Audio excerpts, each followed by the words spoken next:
సర్పంచ్ని, ఈసారి ఏకగ్రీవం. పోయినసారి కూడా సర్పంచ్నే, అప్పుడు జనరలే ఇప్పుడు జనరలే, అంటే లేడీ కాదు నేనే. ఈసారి నన్ను ఏంటంటే పోయినసారి అంటే మీకు అనుభవాలు అనేవి మళ్ళీ చెప్పుకుందాం, ఇప్పుడైతే ఇంట్రడ్యూస్ చేసుకుంటాం. నేను ఇద్దరం హై స్కూల్లో 10th ఆయన కొడుకు అని చెప్పి బల్మీటింగ్ ఇది ఆ రోజు అందులో లక్కీగా ఆ రోజు ఇక్కడ ఉండి చనిపోయినప్పుడు వెళ్ళినాము. భార్య సర్పంచ్ నేను ఇప్పుడే కొత్తగా అయినా అంతా మా దాని పొంటి దాని పొంటి కినాలు పొంటి ఫస్ట్ అందరికి నమస్కారం. భార్యపత్రం మేము కొత్తపల్లి. నేను పితృ ఉప సర్పంచ్, రెండవసారి ఉప సర్పంచ్ ఆకుల శ్రీనివాస్.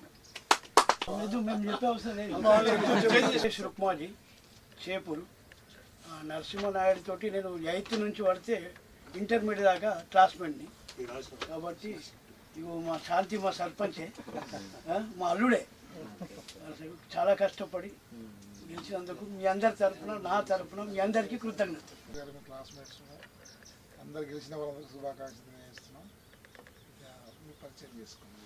నేను ఎన్ఆర్ఐ, నేను సార్తోనే ఉంటా. మీ సర్పంచ్ అందరికీ ధన్యవాదములు. గెలిచిన వాళ్ళందరికీ.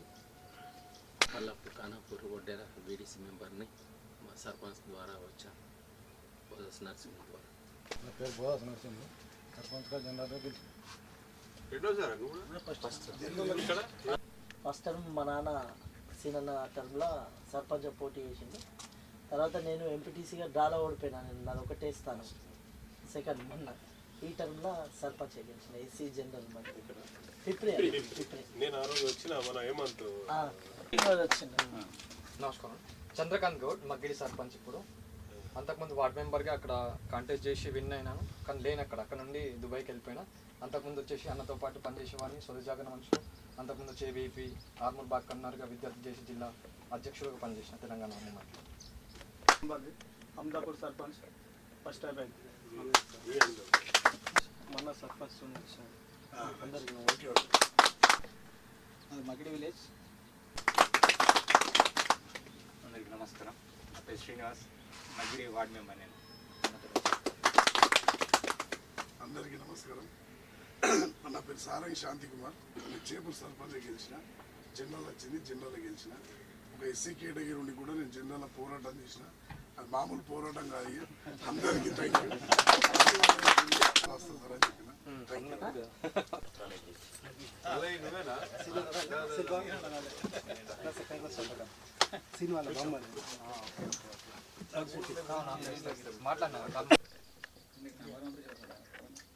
ఏవో ఎన్నిసార్లు చేసినా లేపలేకపో. ఆ రోజు కాబట్టి చెప్తున్నా, తప్పుగా అర్థం చేసుకోకండి. ఒక పుట్టిన తల్లి ఎలా, తల్లిదండ్రులు ఎలాగానో మన ఊరిని కూడా అలానే చూసుకోవాలి. ఇక్కడ ఏం జరుగుతుందంటే అంటే వేరే అర్థం చేసుకోకండి. మనం ఎప్పుడైతే విలేజ్లో తల దించుకునే స్థానం ఎప్పుడు వస్తుందంటే, లెటర్ ప్యాడ్ల మీద ఎప్పుడైనా ఎవరైనా వచ్చినప్పుడు ఒక సంతకం కోసం ఒక 200 అడుగుతాం చూడు, అది తల దించుకునే టైప్ అయిపోతుంది. మనం పైసలు పెట్టి ఖర్చు పెట్టి చేసినామచ్చు. అట్లాంటివి కొన్ని ఉంటాయి మనకు, సర్పంచ్లకు అనదర్ వేరే ఉంటాయి, అవి చూసుకోవాలి. కానీ అనవసరంగా మనం ఉత్తమ ఢిల్లీలో అందరికీ నేను పోయి గ్రామ పంచాయతీ నుంచి కొన్ని నిధులు పెట్టేసి రోడ్డు పోపించేసి 3 ఏళ్ళ అడ్వాన్స్ కట్టించుకున్నాం. అరే ఎట్లా సాధ్యం అంటారు? గ్రామ పంచాయతీ సర్పంచ్ అంటే is the power of the ప్రధానమంత్రి లెక్క ఉంటుంది. దాన్ని ఉపయోగించుకునే విధానాలు కొన్ని ఉంటాయి. మనం ఏం చేస్తామంటే ఎట్లా చేస్తూ ఉంటాం, బీటీ రోడ్లు పోసినాం. మా మునిపిల్ల చూడరు, ప్రతి గల్లీ బీటీ రోడ్సే ఉంటాయి. ఎందుకు ఉంటాయంటే యాజ్ అ క్లాస్ 1 కాంట్రాక్టర్ ఎట్లా చేయాలో తెలుసు, చట్టం తెలుసు, పడతాం. సో మీకు ఎక్స్పీరియన్స్ చెప్తున్నా, అట్లాంటి సిస్టమ్స్ ఉంటాయి. దాంట్లో మనం ఏం చేయాలా, గ్రామానికి ఎంత నిధులు వస్తున్నాయి, ఇంకా ఇవి కాకుండా వేరే ఇంకా మనకు గ్రామ పంచాయతీ నిధులు స్టేట్ కాకుండా మన గ్రామాల నుంచి వచ్చే నిధులు ఉంటాయి. ఎట్లా చేయాలా, ఎవరైనా స్వచ్ఛంద సంస్థలు వస్తారు, వాళ్ళు వచ్చినప్పుడు వాళ్ళతో ఒక 5,000 10,000 అది కూడా గ్రామ పంచాయతీలనే. సో ఇవన్నీ నిధులు ఏం చేస్తారంటే మళ్ళీ రేపు పొద్దున దేనికన్నా ఉపయోగపడుతుంది. ఇట్లా చేసుకుంటూ పోతే ఊరికి లేకుంటే అవే నిధులు రావాలా, ఇప్పుడు అన్ని ఫ్రీకి అలవాటు పడిపోయారు కాబట్టి మనకు నిధులు వచ్చేవి తక్కువ ఉంటాయి అనుకుంటారు. ఇప్పుడు 3 ఏళ్ళ మనకు ఇప్పుడు వాళ్ళు వస్తారా 2 ఏళ్ళ కరెంట్ బిల్లు గుంజుకుంటారు. ఇప్పుడు మినిమం 5 నుంచి 10 లక్షల రూపాయలు కరెంట్ బిల్లే గుంజుకుంటారు. ఇప్పుడు ఇంతకుముందు అట్లా లేకుండా కాబట్టి ఇప్పుడు ఉన్నది కాబట్టి అందరూ మంచిగా ఉండాలా. ఎవరు చేసినా ఊరి కోసమే కదా. గోవిందపేట బ్రిడ్జ్ దాకా అది కొద్దిగా వెనుక మీ ఊర్లలో ఉంటారు, ఎడ్యుకేషన్ చదువుకున్న పిల్లవాడు ఉంటాడు. గ్రామ పంచాయతీ ఫలానా మునిపిల్లని కొట్టంగానే ఫలానా 20 లక్షలు వచ్చినాయి అనుకో. ఈ ఎంబీ రికార్డు ప్రకారంగా డ్రైనేజీలు గింత చేసినావు, లైట్ బుగ్గలకు గింత పెట్టినావు, కట్టెళ్ళకి గింత పెట్టినావు, నువ్వు ఛాయలకు ఇది పెట్టినావు, ఎలక్ట్రికల్కి గింత ఇచ్చినావు. మొత్తం ఉన్నది బయటపడుతుంది. బయట ఎవడన్నా గ్రామ సభలు వచ్చేసి చూడు అంకుల్ గ్రేట్. ఎందుకంటే అందరినీ కలపడం అనేది కొందరు ఏమనుకుంటారు అనుకుంటారు, అట్లా ఉండదు. ఇది ఒక అందరి కలయిక అనేది చాలా మస్ట్. తనకు ఏంటంటే సమాజ సేవ చేయడం అని మేము చిన్నప్పటి నుంచి చూసుకుంటూ వస్తున్నాం కాబట్టి. ఇంకా ఎవరైనా చెప్తారా?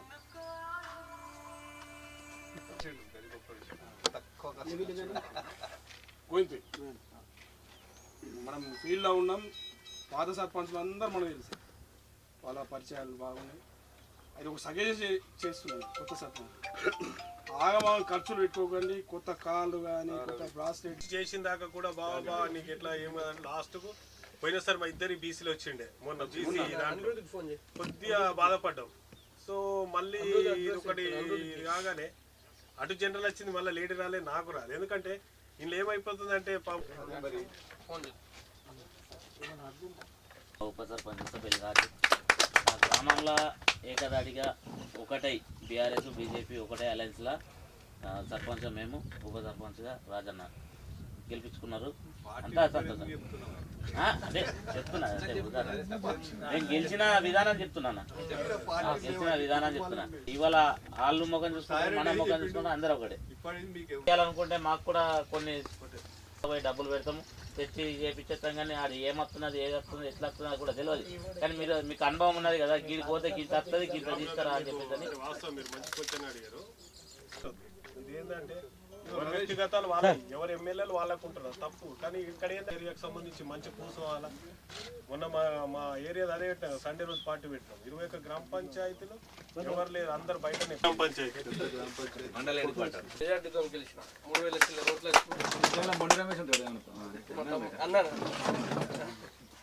అందరికి థ్యాంక్ యూ. కలుసుకున్నందుకు సంతోషం. మళ్ళీ వెళ్తాం థైరాయిడ్ ఎవరు పరిచయం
నువ్వు మాట్లాడి ఈరోజు ఆర్మూరు ప్రాంత నూతనంగా ఎన్నికైనటువంటి సర్పంచ్లకు మరి రైతు సేవా కేంద్రం ఆర్మూర్ ద్వారా ఈరోజు వారిని సన్మానించడం జరిగింది. దీని యొక్క ముఖ్య ఉద్దేశం ఎవరైతే కొత్తగా చాలామంది యువకులు మరి సర్పంచ్లుగా ఎన్నిక కావడం, అదేవిధంగా అనేక సంవత్సరాలు నాతో పాటు ఉద్యమాలలో వివిధ రకాల పసుపు రైతుల ఉద్యమం కావచ్చు, గల్ఫ్ కార్మికుల ఉద్యమాలు కావచ్చు, తర్వాత ఎన్ఆర్ఐస్ ముఖ్యంగా నాకు అనేక సంవత్సరాలుగా అనుబంధం ఉన్నటువంటి ఎన్ఆర్ఐస్ కూడా ఇక్కడికి వచ్చి గెలవడం జరిగింది. వాళ్ళందరినీ ఒక ప్లాట్ఫామ్ మీద కలిపి రాజకీయాలకు అతీతంగా, పార్టీలకు అతీతంగా మరి ఈ ప్రాంత అభివృద్ధి కోసం పాటుపడే విధంగా మరి ఒక స్ఫూర్తినివ్వాలనేటువంటి ఉద్దేశంతో పిలవడం జరిగింది. నేను పిలిచిన వాళ్ళలో దాదాపుగా 90% మంది వచ్చారు. వాళ్ళందరికీ కూడా నేను ధన్యవాదాలు తెలియజేస్తున్నా. ఇది ప్రారంభం మాత్రమే. అనేక రకాలుగా ఈరోజు ప్రభుత్వాలు, కేంద్ర రాష్ట్ర ప్రభుత్వాలు ఈరోజు గ్రామాలను విస్మరించే పరిస్థితి లేదు. దాన్ని సద్వినియోగం చేసుకొని ఒక మంచి పేరు, ఈ ప్రాంతానికి ఒక మంచి భవిష్యత్తును వీళ్ళందరి ద్వారా రాబోతుందనేటువంటి విషయాన్ని నేను ఆశిస్తున్నా. తప్పనిసరిగా ఇలా మరి ఈ సర్పంచులందరికీ కూడా భవిష్యత్తు ఉండాలని, మంచి పేరు రావాలని, భవిష్యత్తులో కూడా మరిన్ని పదవులు రావాలని కోరుకుంటూ ప్రతి ఒక్కరికి ధన్యవాదాలు తెలియజేస్తున్నా. Thank you. జై తెలంగాణ. ఇటు రైతు వేదిక ద్వారా ఆర్మూర్ ప్రాంత నూతనంగా గెలుపొందిన సర్పంచులందరినీ ఒక వేదికపైకి పిలిచి వీళ్ళందరికీ ఆత్మీయ సన్మానం చేసినటువంటి ఈ ప్రాంత సీనియర్ నాయకులు, ఉద్యమకారుడు, అన్ని రంగాల్లో పసుపు బోర్డు, మొట్టమొదటి పసుపు బోర్డు కానివ్వండి, ఈ ఎన్ఆర్ఎస్ కానివ్వండి, తన కాలాన్ని, అధికమైన సమయాన్ని ఉద్యమాల కొరకు కేటాయిస్తూ ఈ ప్రాంతంలో రకరకాలుగా ఉద్యమాలు చేస్తూ ప్రజల కొరకు నిస్వార్థంగా చేస్తున్నటువంటి ఈ కోటపాటి నరసింహ గారికి మా సర్పంచ్ల తరపున ధన్యవాదాలు తెలియజేస్తున్నాం. ఈ మాది మచ్చర్ల గ్రామము, ఆలూరు మండలం. నా పేరు కట్ట నర్సయ్య.